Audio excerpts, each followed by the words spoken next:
What is going on, guys? Chris here, and today I'm gonna be working on 2010 Mazdaspeed. The car came with really bad suspension noises, and I'm gonna be replace the front and rear sway bar links as well as the rear shocks.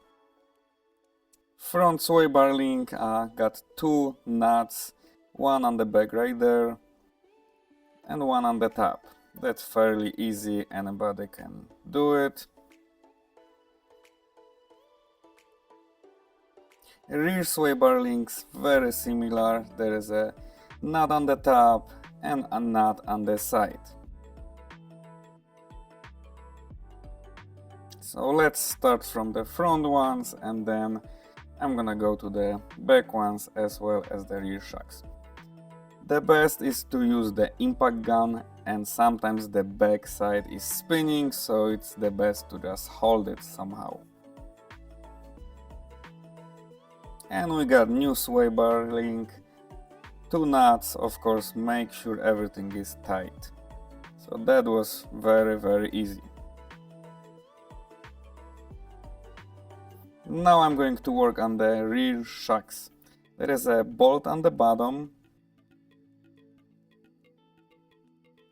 Of course, the same on the other side. As you can see, this is very rusty. And we got two nuts on the top. And we have to remove those two nuts and the bolt on the bottom.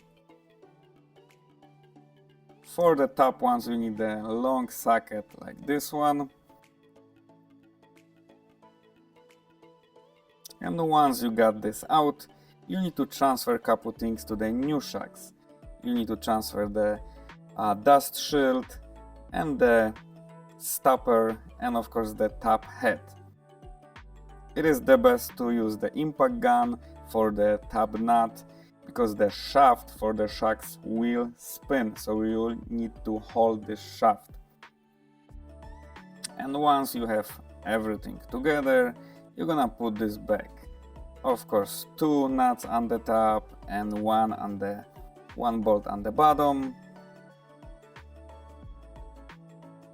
And I already installed the rear sway bar links. There is nut on the top and on the side.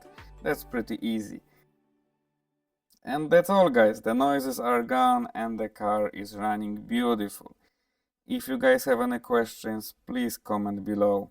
Thank you so much for watching and see you next time.